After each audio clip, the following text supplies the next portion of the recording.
মা, বাবা, বোন এবং ঠাকুমাকে খুনের ঘটনায় মৃত্যুদণ্ড দিল আদালত। 4 বছর পর মৃত্যুদণ্ড দিল আদালত। মালদার কালিয়াচকের ঘটনা।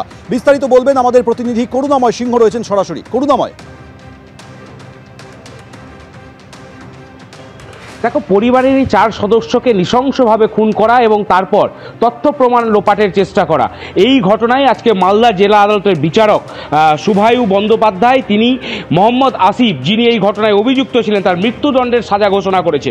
তোমাকে বলে রাখি, চলতি বছরের ফেব্রুয়ারি মাসে তার পরিবারের 4 সদস্যকে খুন করা হয় এবং তারপর একটি গুদাম ঘর, সেই গুদাম ঘরে কবর দিয়ে দেওয়া হয় সেই দেহগুলোকে।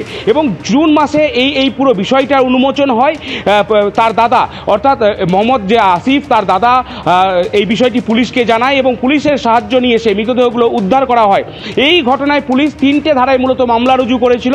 302 খুন, 307 খুনের চেষ্টা এবং 201 আইপিসি তথ্য প্রমাণ লোপাটের চেষ্টা। 50 জন ব্যক্তি যাদের সাক্ষ্য গ্রহণ করা হয়েছে এই মামলায়, এবং মূল সাক্ষী ছিল এই মোহাম্মদ আসিফের দাদা মোহাম্মদ আরিফ। প্রত্যেকের সাক্ষী এখানে সাক্ষ্য প্রমাণ গ্রহণ করা হয়। এরই পাশাপাশি তোমাকে বলে রাখি যে এই বাড়ি থেকে আগ্নেয়াস্ত্র উদ্ধার হয়েছিল এবং সমস্ত বিষয়টা মাথায় রেখে আজকে যখন আর্গুমেন্ট হয়, বিভাস চট্টোপাধ্যায়, কলকাতা হাইকোর্টের আইনজীবী, তিনি সরকারি আইনজীবী হিসেবে এই মামলায় নিযুক্ত ছিলেন। তিনি পুরো বিষয়টা তুলে ধরেন এবং বেশ কয়েকটি মামলার রেফারেন্স তিনি দেন বিভিন্ন সময় সুপ্রিম কোর্ট এবং বিভিন্ন জেলার যে তোমার হচ্ছে রাজ্যের যে আদালত, সেই আদালতের রেফারেন্স দেন এবং তিনি এবং এই ব্যক্তিকে, অর্থাৎ এই অভিযুক্তকে মৃত্যুদণ্ড যাতে দেওয়া হয় সেই পক্ষে তিনি সওয়াল করেন। তোমাকে বলে রাখি, আসিফের পক্ষের আইনজীবী না দেওয়ার কারণে তার পক্ষে ডিএলএস এর তরফ থেকে তার পক্ষে সওয়াল জবাব করা হয়, কিন্তু দুই পক্ষের সওয়াল জবাব শেষে আইনজীবী বিচারক, মালদা জেলা আদালতের বিচারক শুভায়ু বন্দ্যোপাধ্যায় অভিযুক্তকে ফাঁসির সাজা দিয়েছেন। এবং যদিও আসিফের তরফ থেকে উচ্চ আদালতে যাওয়া হচ্ছে বলে ডিএলএস এর তরফ থেকে জানানো হয়েছে। সৌমেন, ধন্যবাদ।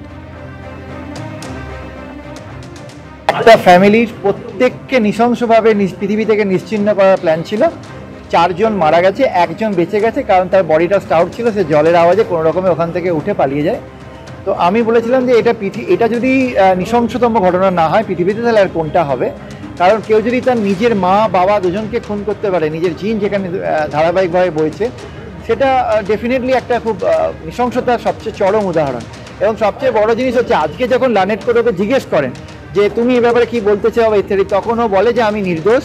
হ্যাঁ, আমাকে পুলিশ ফল সাজিয়ে ফেলেছে, ধরিয়েছে, আমাকে নিউটাউন থেকে অ্যারেস্ট করেছিল, যদি ওকে বাড়ি থেকে অ্যারেস্ট করা হয়, বডি রিকভার হয়। এটা ডিএম নিজে বলে গেছে, যিনি এসডিএম, যিনি আমাদের ইনকোয়েস্ট করেছিলেন বডি রিকভারির সময়। সুতরাং আজকে দাঁড়িয়েও মিথ্যে কথা বললে থ্রু আউট দ্য টাইম ও ক্রাইমটাকে চেপে যাচ্ছে। আজকেও ওর মধ্যে কোনো অনুতাপ আমরা দেখতে পাইনি, থ্রু আউট দ্য ইয়েতে কোথাও পাইনি, আজকেও পাইনি।